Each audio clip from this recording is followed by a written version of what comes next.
Hi everybody, welcome to StashBlaster Quilts. I am Maria, and I am here to help you make more quilts in less time with less stress. So, speaking of stress, it's been that kind of week around the Spitalnik household, and I thought I'd fill you in on it a little bit later, but just so you know, actually, I basically sat down just in time to do this, so let me flip on these lights, which should make it a little bit better. There we go. So we've had a crazy couple weeks. Let's go ahead and start with our tip. This isn't actually a tip so much as a philosophical idea. So I had a couple of clients this week who were kind of beating themselves up because they had wasted time doing things other than what they were supposed to be doing. And I had heard a quote years ago, and I have not been able, I was going to look it up today, but for reasons that you'll hear about later, I wasn't able to. But I've always remembered it this way. Time is never lost, you just spent on other matters. Just double checking that I got it right.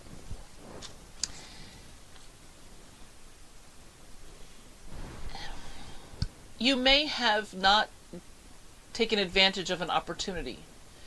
You may have chosen to do this quilt instead of that. Go here, go there. Get this degree or that degree. It doesn't mean that the time was wasted. Something is always learned. And therefore, it's worth the time that it was given in general. Because the time was spent, but it was spent on something. It can be really hard when you're doing an organizing project, particularly one with a deadline. For example, if you're downsizing to move to an assisted living or to be closer to the kids, and your moving date's coming up, doing anything other than packing to move feels like a waste of time. However, if it keeps you sane so you're not in jail for murdering your family, it's a good use of your time, even if it wasn't on what you were supposed to be doing. A lot of people beat themselves up for how they spend their time. Now, if you are, let's say,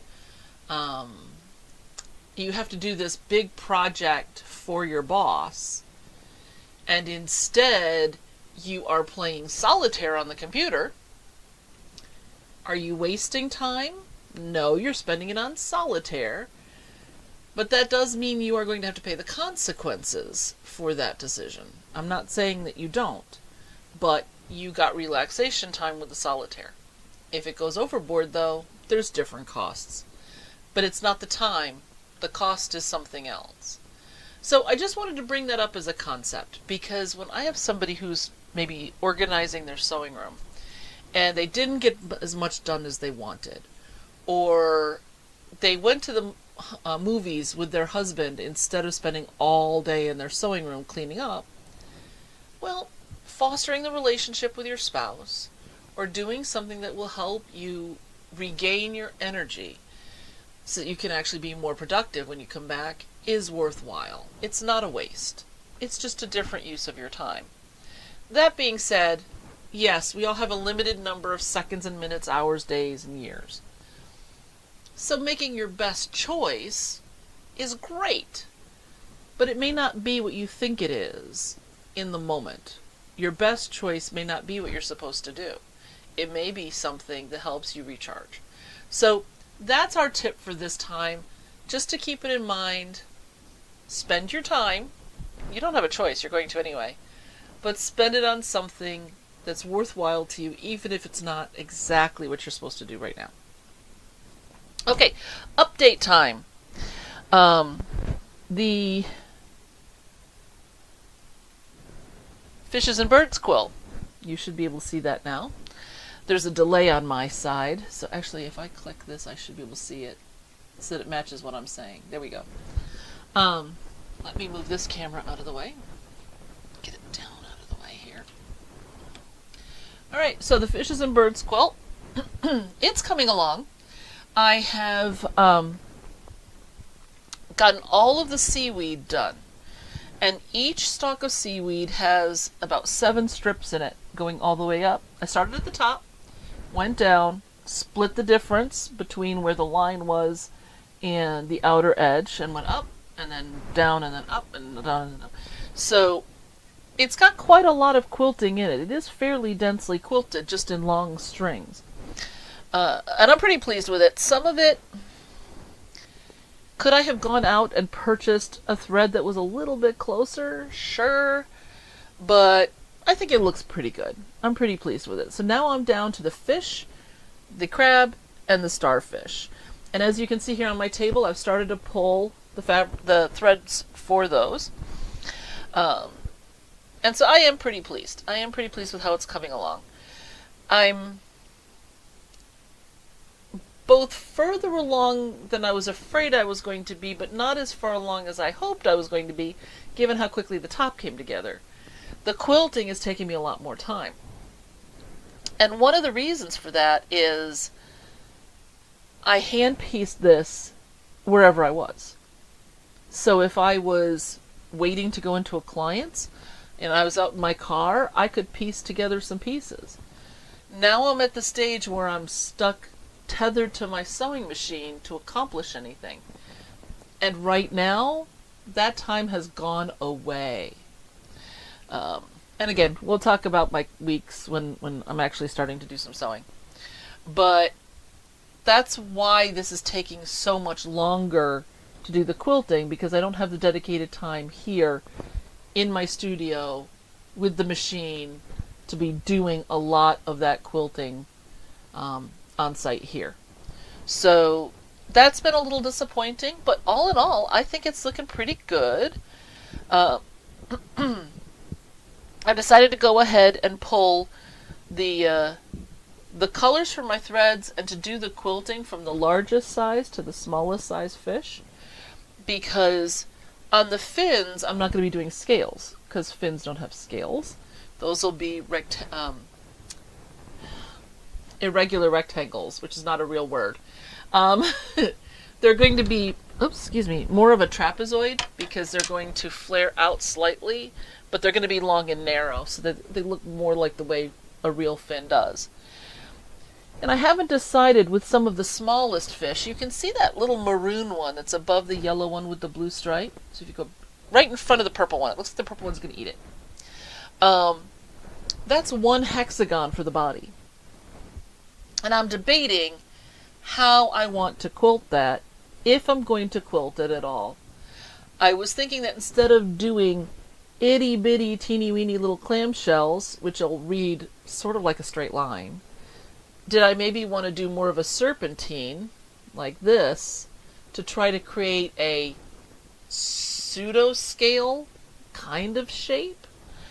I haven't really decided. That's something that I want to think about. But it's one hexagon, which is 2 inches on the diagonal. If I don't quilt 2 inches, it's not that big of a deal. So I may leave some of the bodies completely unquilted. So those little tiny ones, and maybe the yellow one, I think you can see the yellow one just above them. Yeah, there's some of the yellow ones that are kind of on this sort of an angle. Right up there. Okay. They're diamonds instead of hexagons. They're actually partial hexagons, to be honest with you, but they're a diamond shape, and it may not be worth quilting those bodies either. I may not even quilt the fins, because the fins are just a wedge of one hexagon. What I may do is just stitch in the ditch around those. So that's my current dilemma as to how I'm going to quilt the small stuff. So I know how I want to quilt the big things. So I'm going to go ahead and start with them. That gives me plenty of time to do the small stuff. So with my crab, I'm going to stitch inside the ditch 1/4 inch and echo towards the middle. So the crab claw, which is, shaped like this, is going to have this part be a loop all of its own, and then there'd be bigger ones all the way around. So that's how I'm going to do the crab, the body, and the claws. The starfish, I've been debating because obviously tentacles makes perfect sense. Hi Donna and Judy. It makes perfect sense to do that, but the actual fabric has little tiny circles in it, so I'm not sure how I'm going to quilt that one as much.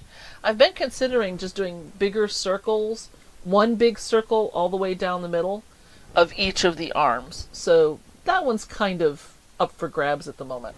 I'm probably going to take a piece of acetate and draw on it so that I can see what the quilting will look like when it's done. But I know how I'm going to do the fins, I know how I'm going to do the body of the bigger fish. So that's why I'm going to start largest and go to smallest. To some extent, with the small ones too, it may turn out that I say, you know what? Good enough. I've quilted enough on this thing. They don't need it. And I may just leave them alone. But I think overall it's coming along well. And unfortunately, I'm probably not going to get much further on it before I start going on my trips. I'm going to try. Fingers crossed. I'm going to try to get in here and get some sewing done. But I'm not sure how that's going to go. And partially it's because of how this week has gone. So again, we'll get to that after. The next thing to talk about is the mystery quilt. Last time, the task was to make your label. And I made a pretty cruddy one while we were talking, just to show you how I do it. I went back, I decided I didn't want the star in it. I went just plain and simple, a little bit smaller. So this is now my label. So our step for this week is going to be putting the label on the backing. And I know it seems like a silly step, but a lot of people don't know how to do it, so we're going to do it. I did get an email from someone saying that step 8 in my directions wasn't clear. I have not had a chance to correct it on the website yet. But one thing that you have to understand with this is that in this rectangular block, the wedge here is in the upper right corner. So black background, wedge in the upper right corner. I want to make sure you can see this. On this block, if you turn your head, you'll see that the wedge is in the upper left corner. So half of them will be on the right and half of them will be on the left. Because of how these intersect, if you put them all on the right, it's going to completely mess up this interior border on 2 of the 4 sides. So if you haven't sewn those already, make sure you pay extra attention so that they're going the correct direction. Okay, so here it again. In this case, the focus fabric is the main rectangle with the wedge being the black in the upper left. And here is my rectangle with the wedge of black in the upper right. So I hope that that makes sense. I'm not sure exactly what I'm going to get a chance to get on the website and fix that. So I wanted to make sure, I don't know why my glasses won't stand today. I wanted to make sure that I at least mentioned it today to help with any issues with that. Okay? So thank you very much. But that was step 8. Now we're on step 11. So let's take a look at our backing and our labels. Let me switch cameras here. Oh, it actually worked. Okay, you know how things have been going lately. It may not have. So the first thing I'm going to do is take down my backing. And I'm going to go ahead and I'm going to very lightly fold it into quarters.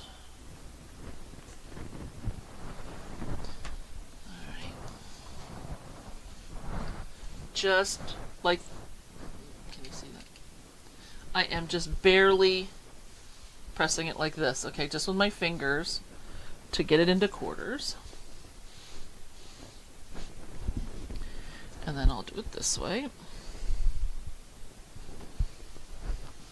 Now, my backing is larger than my top, of course, right? So this is going to be larger than my top, but I can just barely see that I've got a little bit of a line here that goes down through, and a little bit of a line here. Alright, now in my case, I usually grab a couple of pins. I also put my glasses on. So I'm going to put a pin. Let's see if I can. How can I move this so you can see? Come on. Here we go. Sorry about that.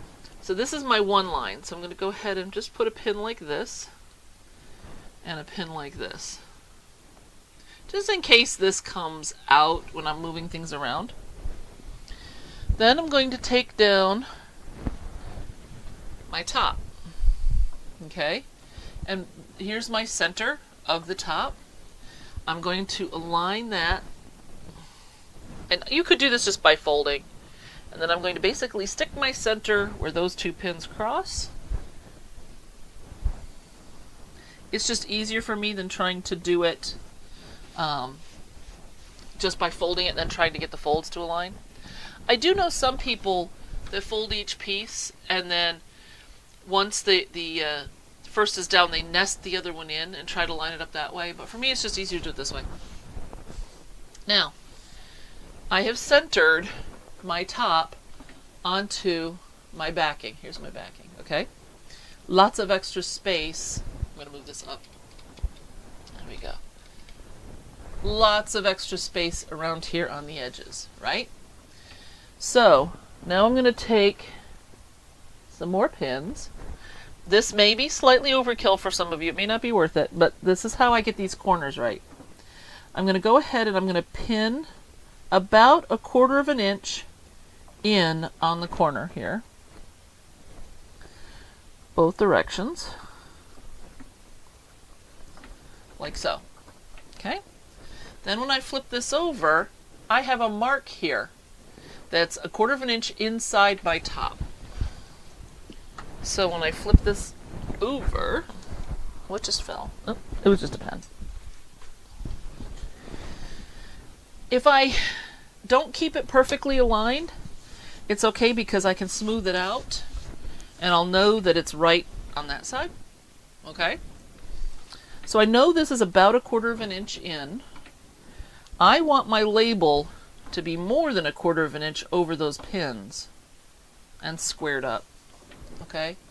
Because what I want to do is quilt this down and have this edge that I've left plenty of space in these two sides to, let me see if I can get you a better picture of the label itself. What I'm talking about. Here we go. There we go. It's upside down, but you can understand. I left lots of space here. So when I square this up, if some of it gets trimmed off before the binding goes on, it's fine. Okay? But this is aligned with the front. I don't have to worry about that. It's in the corner where it's going to get quilted in properly. I will pin this in place. I know it's a lot of pinning for a simple label, but it makes life a lot easier if you want your label quilted down. Now we talked about this a little bit last time. If you don't care about whether it's quilted down or not, you can quilt the whole thing, then plop the label on, right? Let me give it a little more height here. You can then put the label on and then do a hidden hem stitch here and still catch it in your binding. So at the very least, if somebody wanted to steal your quilt, they'd have to undo the binding, put it back, and undo the binding, undo this, and then put the binding back on. And most people who are going to steal something like that aren't going to bother. Now, there's two ways you can attach this edge down. This is something I generally do as handwork when it's out and about. So you could either do that, or if instead of pinning it like this, if you took these pins out and opened the square that you turned into a triangle, you could, with your machine, stitch right through here. Before you do that, you pin it just to the backing. Sorry. You don't want to pin through the top because we're going to take the top off. We only want to attach the label to the backing. Sorry about that. All right, so I'm going to do this. Double check that it's not through my face here. Another way to be sure is to just pull these pins and fold your top back under so that you know that this is completely clear of your top. I could just take this right now, run it through my machine, stitch right on this line, fold this back, and then when I assemble my quilt sandwich, all I would do to make sure that it was right, because again, I want to make this as easy on myself later as possible. What I would do is I would put a pin through the backing and batting like this on both sides so that I can see it on the front. And then when I come back later to put the top on,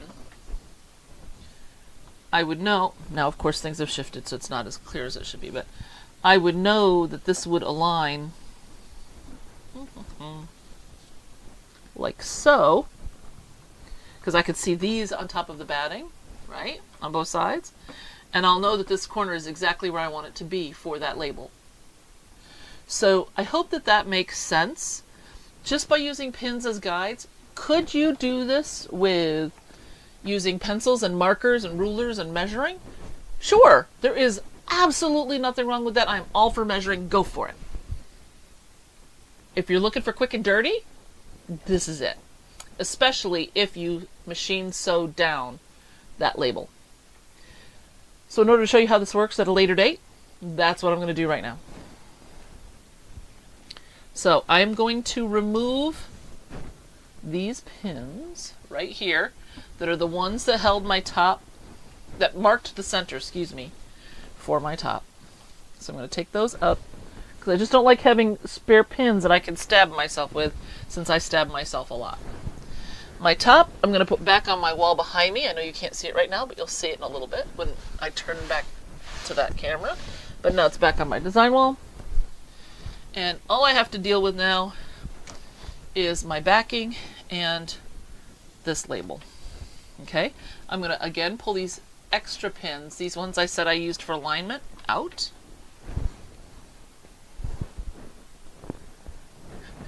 These pins are just holding this in place for me to sew.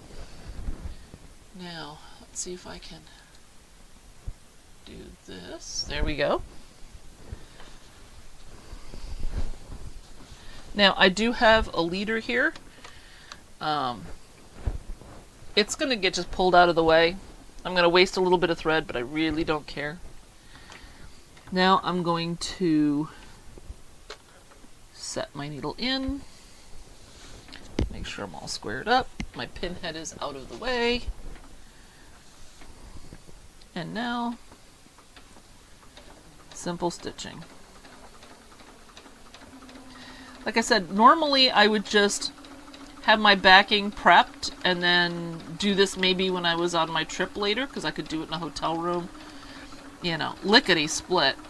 But A, I wanted to show you this technique, and B, I don't want to drag this to Detroit, the whole back, for a 5-minute project. So this is not the project I'm taking to Detroit. This pin was in the way, so I'm going to get it out. Lord knows my square is right where it needs to be. I'm just stitching right on that fold that I pressed on my square. And I'm done. Alright, it's making noises at me. There, that'll make my machine happier. Okay, so let me try to center this here so you can see it. This pin comes out, goes in my cushion. This is going to fold down like this. Okay, as you can see,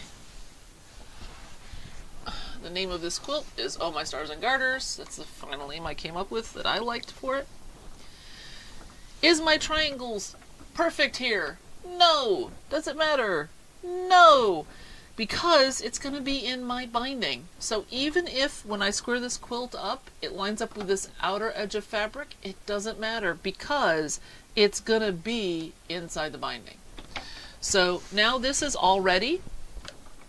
Now, I will have to go ahead and remark my center, but you saw how hard that was to do. So now you'll be able... I could have left the pins... Okay. Could I have left the marking pins in place for where the center is? Sure, not a problem. The only issue is that I'm a klutz, and I would stab myself on the pins. That's why I took them out. And it's simple enough to do that quarter fold, pop a couple pins in when I'm ready to go ahead and assemble the quilt sandwich. So, spoiler alert, guess what we're doing next time? We're assembling the sandwich. I told you the end of this, the steps are teeny weeny little things, so that if you are behind in making the mystery quilt, you've got plenty of time to catch up. So now we have made our label, which most people never do, but you are going to on this one. And it's already attached to our backing. So when we quilt this, it'll quilt it into the quilting, which will A, keep it flatter, which is a big help with a table topper, and B, will help make it less thievable. And we like not having our stuff stolen. All right, I see there's been a couple more messages here, so let me take a look here. You're welcome, Donna. What is the gray fabric between the top and the batting? If you're talking about this gray fabric, it's the back side of my background material. Okay? So that's why it looked gray. It's just the off side. And I'm not going to stitch down the triangle. I don't need to do that because when I baste this down, it's going to catch that, and then the quilting will hold it into place, and then the binding will hold it into place. If you want to, can you? Sure. You could either stitch it down legitimately, or you could run a quick basting line just on those two sides to make sure it stays flat if you don't trust your basting skills when it's time to assemble your quilt sandwich. Now, depending on how you are assembling your sandwich, if you're using a spray baste, you're going to want to squirt a little bit of spray baste between the label and the backing. And then because you have 2 layers of fabric, between the 2 layers of the label. So then this will be rock solid. It's not going anywhere. If you are thread basting, you could go ahead and run a quick thread around your label and then go ahead, assemble the whole thing, thread baste the whole thing, and then pull this out when you get to the quilting, when the quilting is done, like you would any other basting thread. If you tend to pull your basting threads prior to your stitch line, because I know some people who don't like it when you quilt over a basting thread and it doesn't pull out because you've pierced it with your other thread. If you're the kind of person who pulls out your basting thread just ahead of your stitching line, you can run another basting line through the label and through the top this way, so that you'll see it as you're getting closer to it. So whatever works for you is great. But the nice thing about this is that there's no hand stitching on this label unless you want there to be. And it's really, really flexible. For most people, the first time they do a triangular label, it's easier to do it at the end, so that you've done your quilting, then you put the label on, then you whip stitch the fold, then you go ahead and put your binding on. But it's still not that hard. It's just kind of intimidating for some people who are concerned about how to place a label. So that's why I wanted to show you how I do this. It's not the world's most precise. There's lots of ways to choose your label placement. This is just one. The nice thing about it being the triangle is that if you are going to hand stitch it later, you only have that one diagonal to stitch down. You're not stitching all 4 sides of a label. So it's a lot faster too, and it's secured in the binding. So I hope that was helpful. So that is step 11 of our mystery quilt. So there you go. All right. Now I'm just going to take this and plop it over here. Where can I put it? Pardon my tushy. I'm just going to stick this backing up here up high, out of the way. Oh, I got a pin in my design wall I didn't see. All right. I'll pop one in there since I can't quite reach to the top. And I'll put another one just to keep it in place. Okay. So, you are caught up to date on the current quilts we're doing as a group.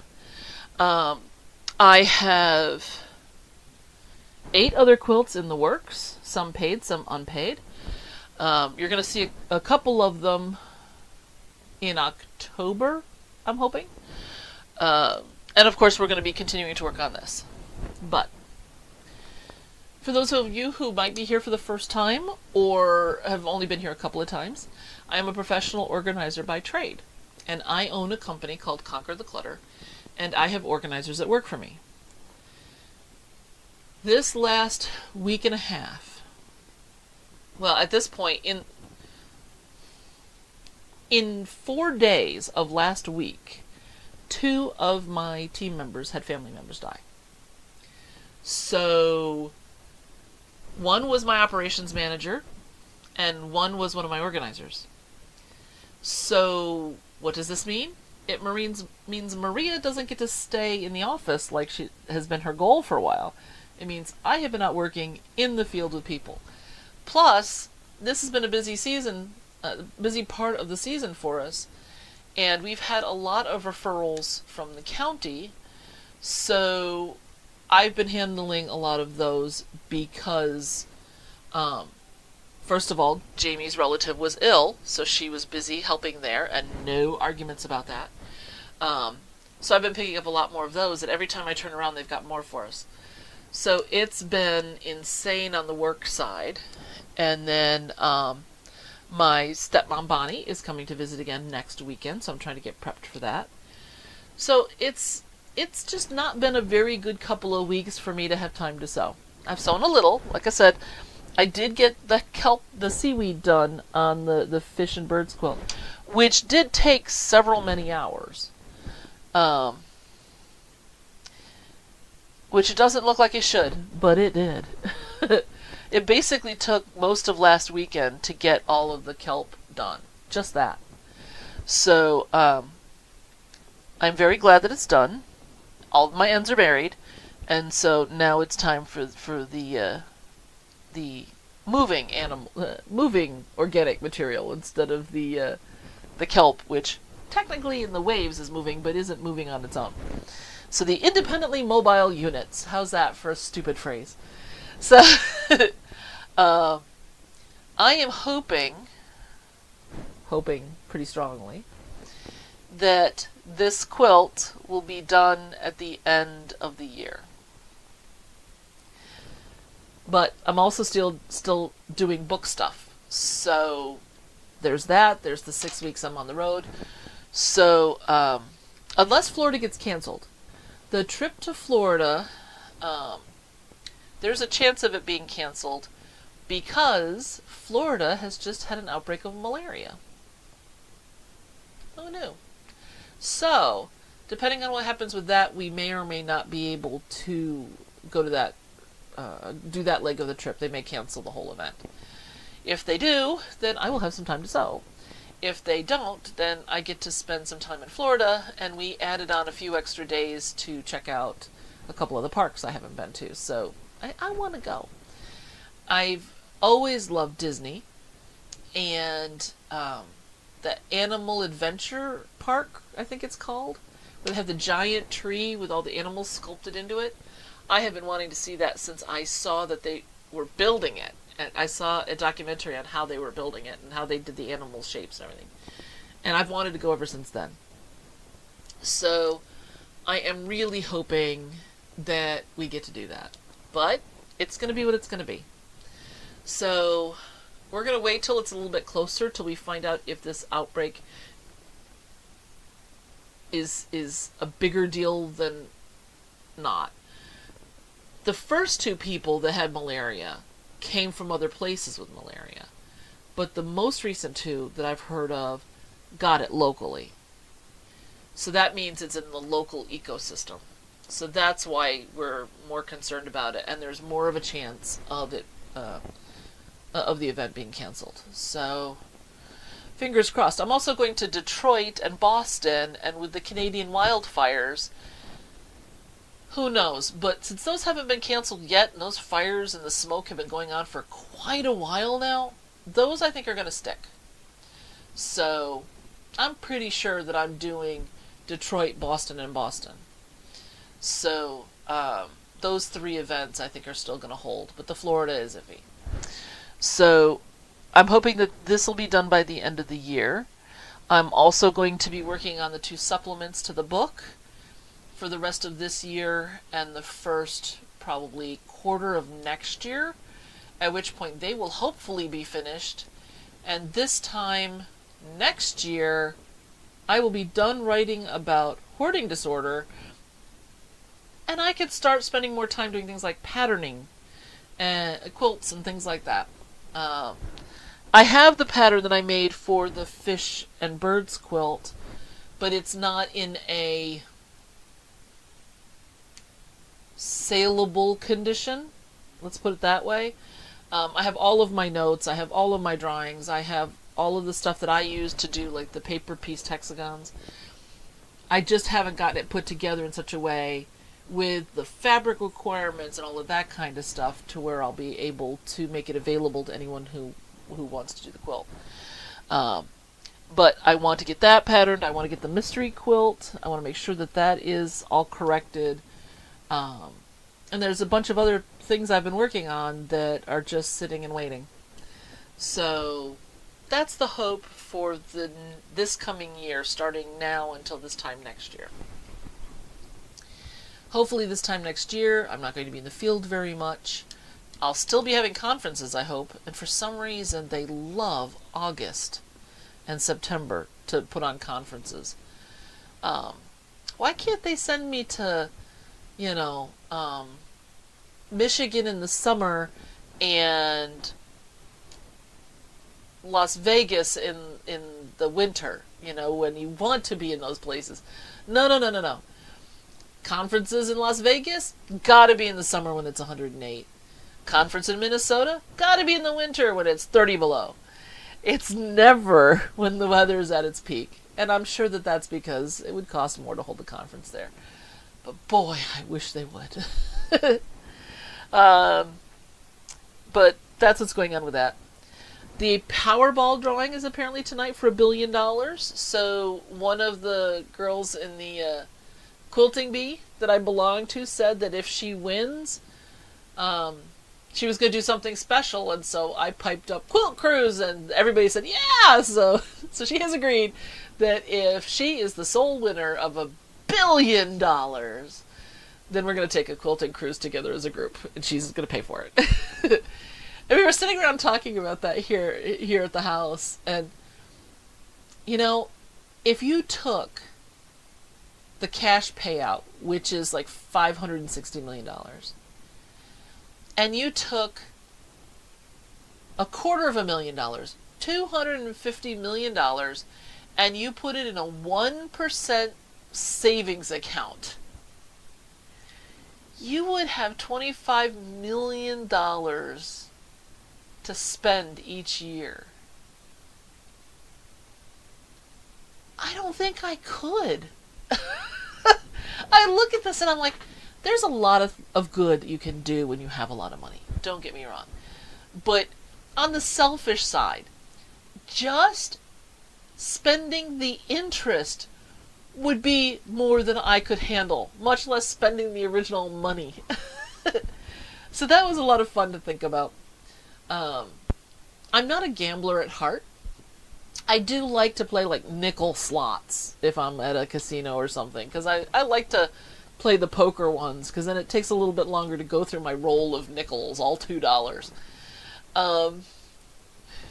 But I do have a lottery subscription, because then that way, even if we don't know what the winning amount is, we can play Let's Pretend. So I think I don't have a Powerball one. I have a Mega Millions, which I think is over $600 million. So I'd be happy with that. I could handle that. I could force myself to settle for $600 million, $300 million cash payout. And then my husband said, well, if we won the Mega Millions and our son Jonathan, who bought a Powerball ticket, won the Powerball, there would be investigations. Because even though it would be completely legitimate, that never happens. But that would be really cool. I asked my son if he won the $1 billion, what he was going to give to us. I didn't ask him what he was going to buy for himself. This is what led to the whole interest rate question. I said, so, how much do we get? And he said, well, how much or what? What? Okay, what do you want? Because if you have $1 billion, you can give your parents anything they want. So my husband said, that's the right answer. So there we go. All right. So that's the craziness that's been going on here. We're trying to get flyers made up for the books for the conventions and get everything arranged for those. So, because we hit the road Saturday, August 12th, which is less than a month away, and we don't know if the book will be able to be, it's in the second edits right now.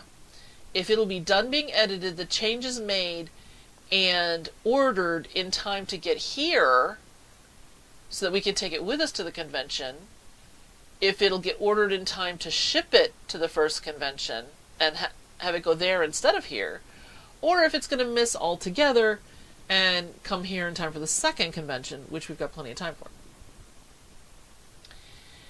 And so because we don't know, we need to be prepared for all three of those circumstances with flyers. You know, it could be there's one that's going to be a sign-up list. We'll let you know when the book is available for order. Then there's going to be one, if we're shipping it there and it might be late, that'll say something along the lines of, the book will be here, for you the last day of convention. If you've given us your name and give us your name and number, and it'll have your name on it. It'll be signed and everything. Or we'll have the books. And so here's the brand new book. You're the first to see it ever type of flyers. So we have to make up all these flyers for all these different options of what might be going on. So it just keeps adding to the prep for the conventions. So that's part of the reason I'm tired. And a little bit out of it. So I'm going to stand up. You're going to probably see my tushy as I walk out of frame. I'm going to pull down the fish and birds. And since we've got about 15 minutes, I'm going to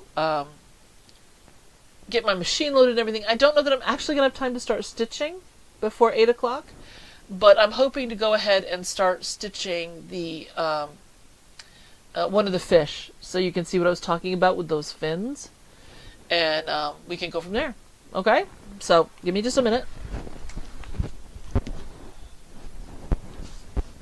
Now, I will say with the design wall, I do have to use pins when it's got all these layers. While the backing fabric would stick to the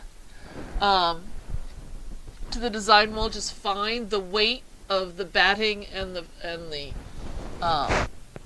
top don't work. So as I'm pulling this out, the pins I have at the very top I need to deal with. So that's why this is taking more than the second it would if it was just loose. Because I don't want to find the pins later by walking on them with my bare feet. Because I do wear barefoot. I do have bare feet all the time in here. Speaking of which, the one good thing that I did today was I got my nails done at a new salon. The one that I have been going to for years now, is up in Leesburg. And if you live in the area, you know that since I live in Chantilly, it's like 45 minutes away. Half an hour, 45 minutes. Now, the reason I've been going to that salon is because it's right next door to where I get my hair cut. And so I normally only get fancy nails when I am getting my hair done anyway. So it's like my day of beauty kind of thing. And I'm not going to go up there more often. What I've been getting lately are these dipped nails, which I don't know if you've seen these, but they basically put on nail polish and they dip your fingers into a powder. So it's almost like as thick as the acrylic nails were. This gal, they're much thinner. I love how she did them. And they have sparkles. Well, my toes have sparkles too. My toes are purple with sparkles and my fingers are blue with sparkles. So that was a good thing because it gave me a chance to just kind of relax and detox a little because it has been really stressful. I'm just putting my bobbin in. So that was a good thing that I did for myself.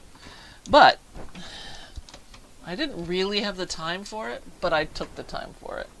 Again, I spent my time somewhere else. I hadn't thought about it till just now, but that's what I did. And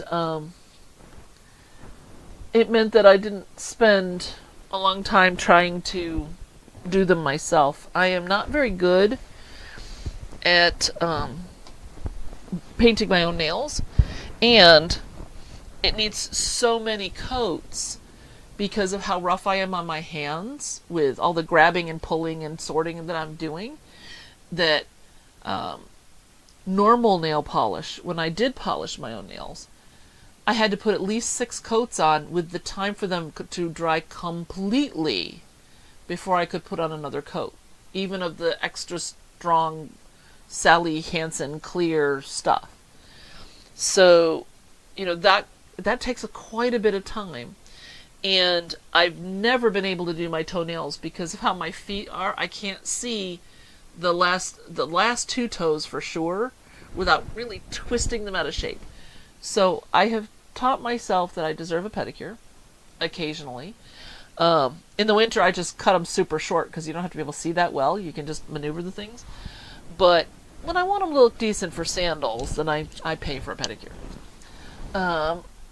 And so I've been looking for someplace closer to home than Leesburg.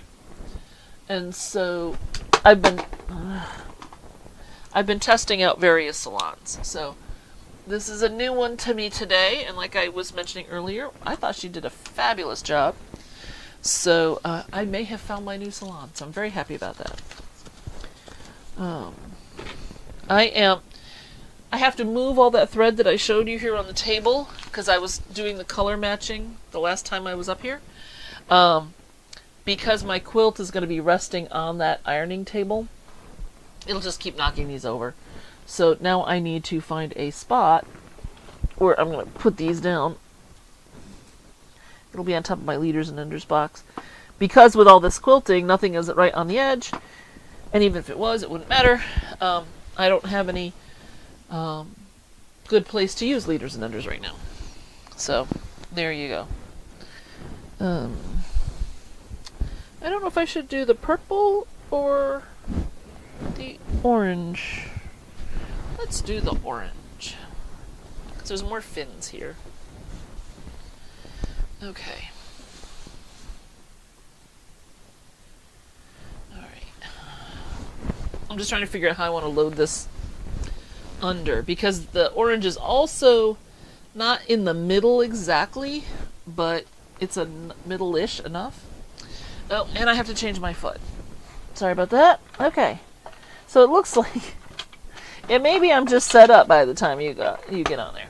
If this is your first time, I wish I could say that this is always full of amazing concepts and brilliantly scripted conversation and things. No, it's never. The whole idea of this channel is I want it to be a place where people can come, watch a real person making real mistakes, getting out of them, and showing you some of the shortcuts and tips and tricks that I've either come up with or I've learned from other people over the years to make sewing and quilting easier. This is our hobby. This is what we enjoy doing. It should not be causing ulcers. And while occasionally, yeah, a quilt is going to cause you an ulcer or two because of however long you've been doing it or how complex it is or something else is really weird. For the most part, the whole goal here is a stress reliever, not a stress creator. So, I want it to be relaxed and fun. So we do always start with the tip, then I update you on what's going on, and then you just kind of come along for the ride. And so that might be just sitting and talking sometimes it's sewing. You never know. But if this is your first time, welcome. Let's start with that. You are more than welcome here. And please like, subscribe, do all that kind of stuff. Hit the bell if you want to know when we're on. We are on the first and third Wednesday of every month. I do try to start the stream early so that you get your notification and you have time before 7 o'clock to go ahead and get a soda, get through the restroom, whatever, and then be ready to hang out with us when it's time. Today was an example of when that didn't happen. So, it's going to be what it's going to be. But I do try to do that. Okay, so let me switch cameras. Alright, and I'm going to tip you down. So these are two different shades of orange. It probably doesn't look like it to you. Unfortunately, I didn't have a really good match for this one. When I spool this out, it's still fairly visible. So then I had to ask myself, is this exact match, which is hard to do with a variegated fabric like this, don't get me wrong, and this actually does match one of the lightest shades, but is this off enough to be worth going and trying to find at some quilt shop the perfect thread, or do I want something where there is going to be some contrast, but not in a way that looks unnatural? So when I did the kelp, I picked one thread. Actually, you can probably see it here. Hold on. So here's my kelp. So I picked one green, like right here, and in the middle-ish, and I used that one thread all the way up and all the way down. So on some fabrics, it's going to show more than others. But that's okay. There's nothing wrong with that. And if you look at a lot of plants, their central stems tend to be a different color than the actual leaf. So that's fine. It's, you know, is it perfect? Could I have color matched each and every green and then stopped and started my thread all those times to make it a more perfect match? I certainly could have. I made the design choice not to. So now in looking at these threads, this one does match this lighter orange here. Okay, it's hard to tell, but it is a really good match. This one is slightly lighter than that orange, but is a almost perfect match for this one. So could I do the whole thing in this one orange? I certainly could. I think I'm going to do the two different shades, but I don't know that it, particularly on this fish, it matters. On the purple one, because we're talking incredibly different shades of purple, right? Obviously I can't do that. Could I pick a middle tone and use one thread both ways? Sure, there's nothing wrong with that. But I don't think I want to have that much contrast. I wouldn't want anything to be super obvious on the nose of my fish. I'm probably not going to quilt this very densely at all, whereas this is going to have the scales. I want the texture, but not a lot of color. So having a medium, you'd see it a lot more. So even though it's the same quilt, and even though they're both fish, and even though there's a lot of contrast between the two colors in my fish, I'm making two different design choices. Okay? On the orange fish, I am going to use two threads, but they're only about a shade apart. And I wouldn't have to. I'm just choosing to. But on the purple, I am specifically choosing those two different colors because of the effect that I'm going for. So when you're looking at something like this, give some thought. Is it texture or is it color that you want your thread to provide to you? And then go with that. Okay? So hopefully that's helpful. Alright, we've got 5 minutes. And I still don't have my machine threaded. I just had to get my color. So this one comes down. So I might actually get my first 2 or 3 stitches and then it'll be time to go. But worse things have happened, right? So, alright. I gotta turn that over because it automatically caught the slit in the top of the thread spool. Alright. Luckily, this machine is fairly quick and easy to thread, so of course then I lose the thread.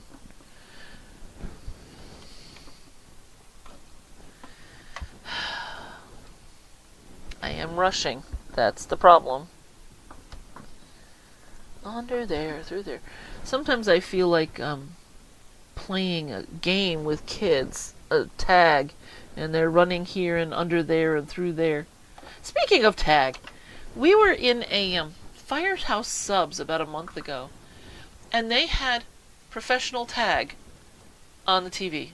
And I think I talked about it here, but it still surprises me that there are grown-up men, I didn't see any women's division, there probably is one, but there are grown-up men playing tag as a profession. That still strikes me as amazing. So, sorry, just sharing it because. Alright, my machine is threaded.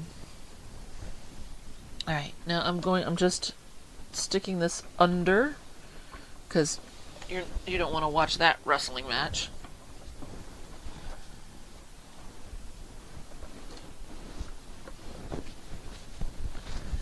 Okay. Alright. So, off to the side.